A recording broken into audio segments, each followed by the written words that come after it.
Hello, welcome to Tommy Edson for another, bit of a rant really about West Ham, my club, possibly your club. Let's get rid of these binos, shall we? Well, last few days have been pretty crappy, as we know, and look, this time of year, when it comes to transfers, I am completely bereft. I just totally lose my mind with it because I'm not interested in it.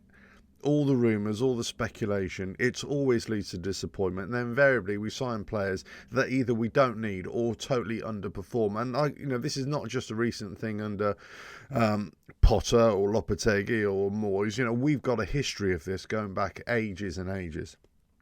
And we all know that the problem here is not necessarily solely with the management or the coaching stuff or even the players, but obviously it's the ownership model. Sullivan, gold obviously before he passed away, rest his soul.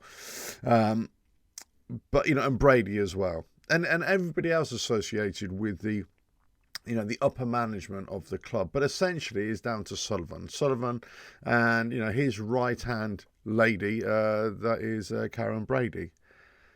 We know what the issue is, that you're interfering, that you don't really see the big picture, that you don't have the best intentions for the club.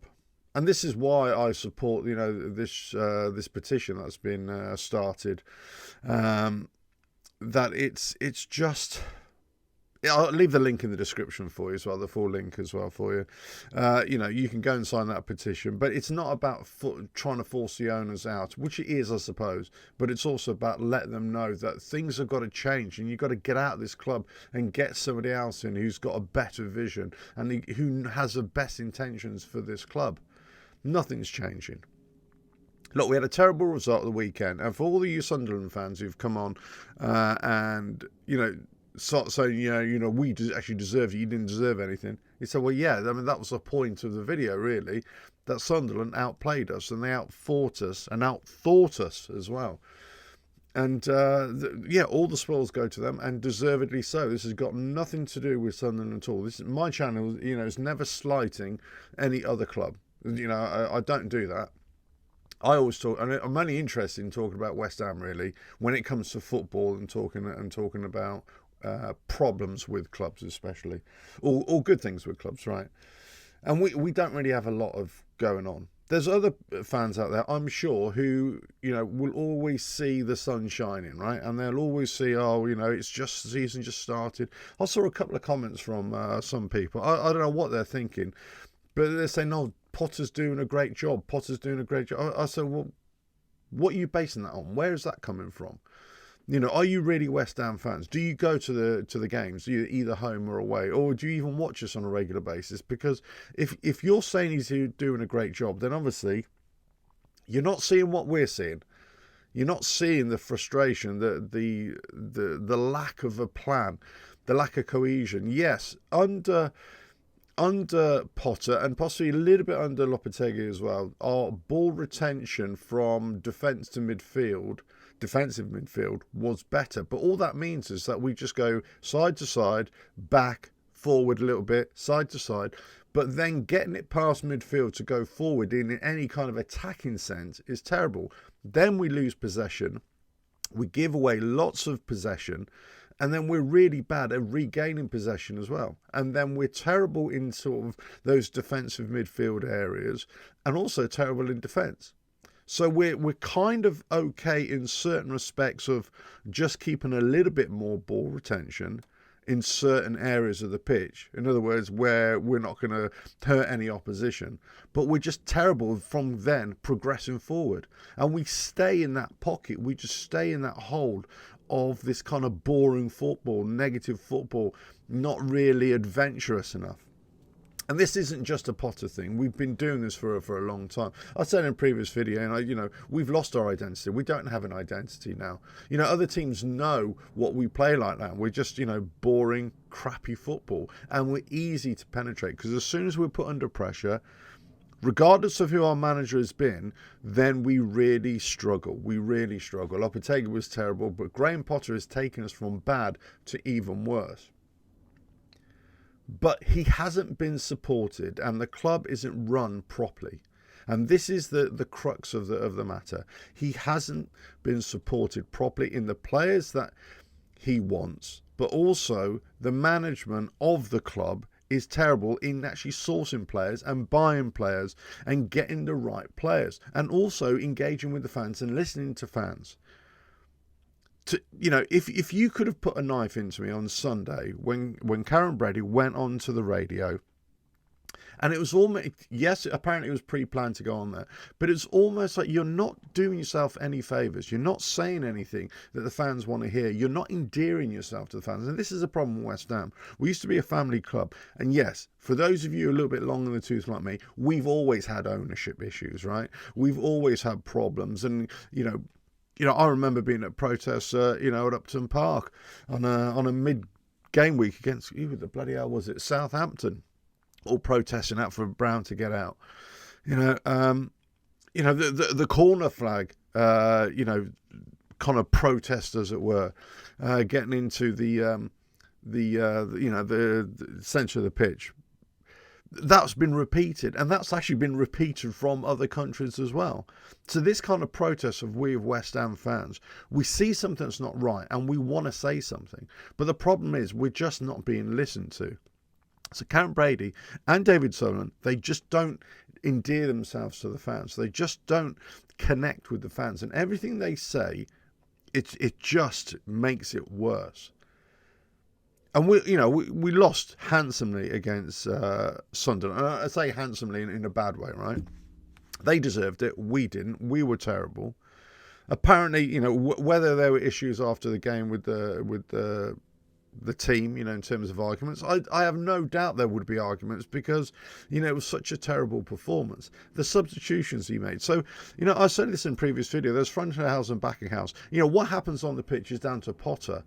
But obviously it's the tools that he's got as well. And being delivered those tools by, a dysfunctional club structure, and the way it's being run, it's just terrible. Now, regardless about how much money we're supposed to have or not have, we've been in the Premier League for a number of years now, and we have very little overheads in terms of running a stadium and all the costs associated with the stadium in terms of policing, in terms of marshalling, all that kind of stuff. Because a lot of that is paid by London Stadium. In fact, in that sense, we've got a really good deal. But we don't have any assets. We don't own the stadium. So you would say, well, okay, if you're bringing in all this money from ticketing and obviously all the perks that go with the Premier League, then surely you should be in a much better business position. But let's just think about all the signings that we've made in recent years. Can you honestly tell me what is the percentage of good purchases versus bad purchases, and what players have actually done well for us? I would say there's probably, over the last, certainly since Golden Sullivan took over with Brady as well, then obviously now Sullivan and Brady are at the helm, it's probably going to be about not even a 5% hit rate. In other words, the 5% or 10% of the players that we've bought have worked and have done well. And I'm talking the likes of, Bowen, right? Bowen. You could say for 1 season, 1.5 seasons, maybe Souček was there. Wan-Bissaka was a good buy.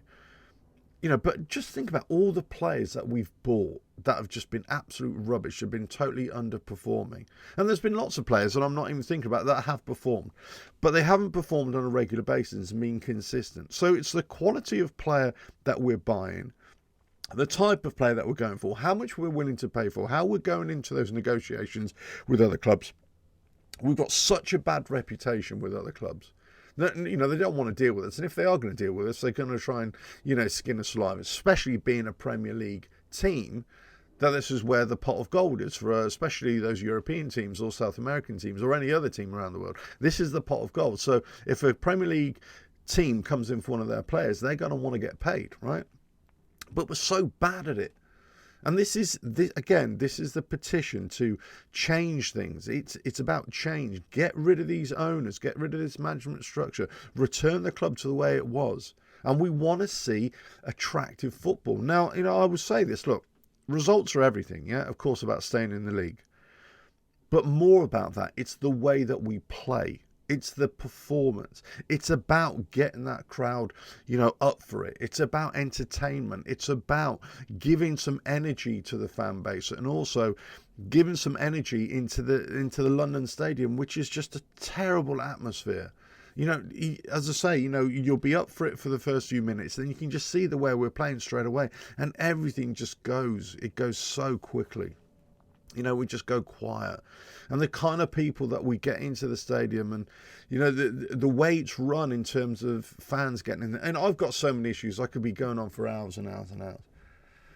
But this morning, is saying that more rumours about that we're going in for more players, and that some of our players may not be leaving, or and it's just, personally, I would like to see the transfer window stopped right at the start of the season. I don't want it to run on for another 2-3 weeks. I want it to stop at the start of the season. So basically, you've got from the end of the season to the start of the season to do your business. That's it. Also, I want clubs, especially West Ham, to do their business early.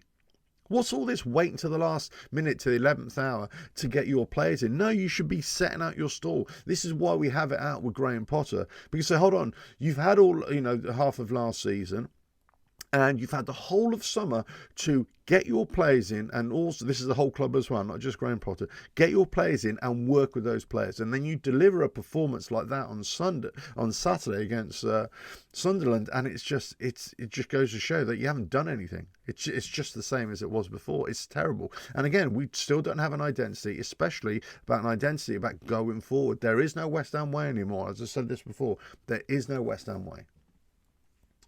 I mean, so you're really, really struggling to say, well, where is the benefit of going in for players late on? We should have done our business a long time ago. And then if you want to try and do business in January, that is just a fool's errand anyway, because you're going to be ripped off and you're at desperation stakes.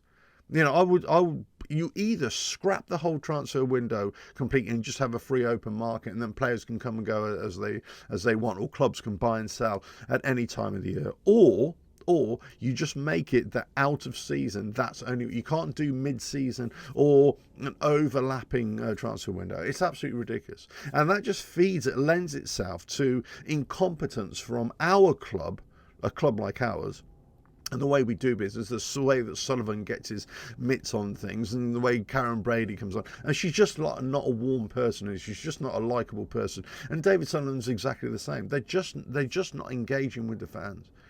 And it's almost like they sit up in their ivory towers, and then, they're looking down on the fans. And that shouldn't be the way. And look, I'm getting texts and messages from fans of other clubs, right?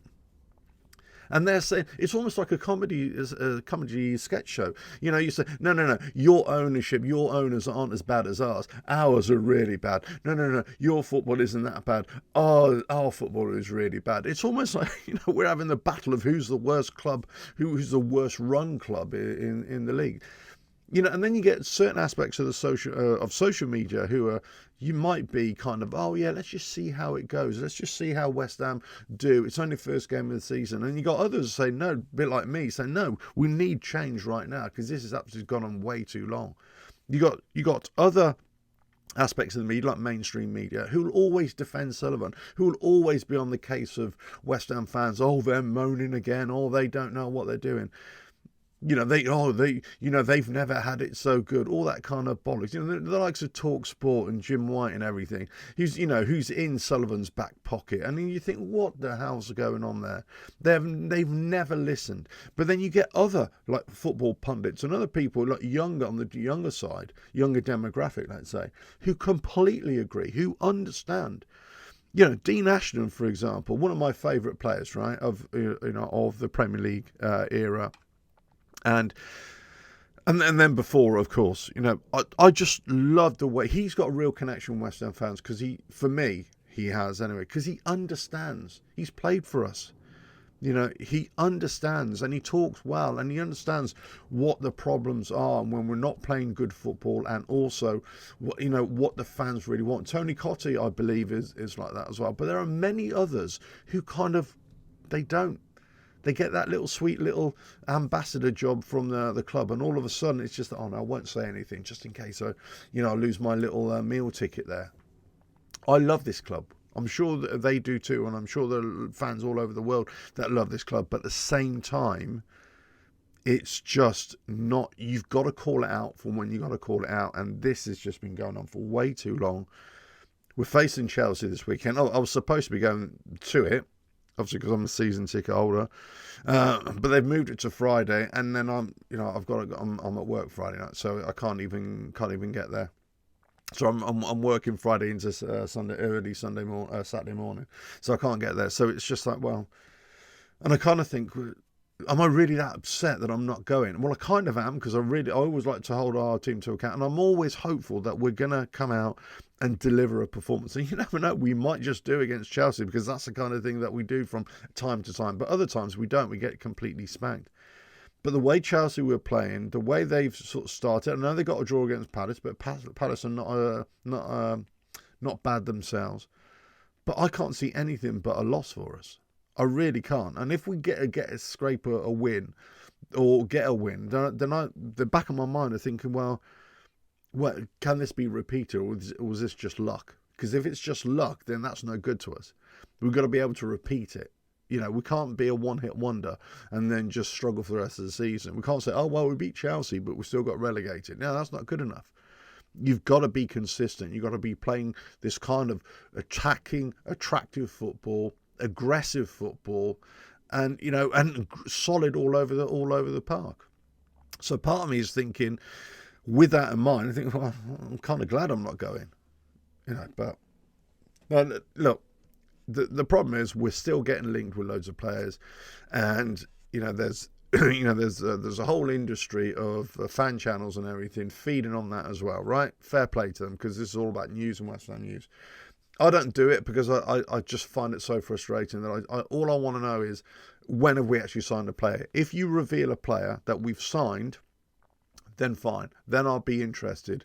But other times, other than that, I won't. And then it's not just about signing a player who potentially is great. I want to see how they deliver on the pitch. If they don't deliver on a consistent basis, what's the point in having them? Because we're just going to be frustrated time and time again.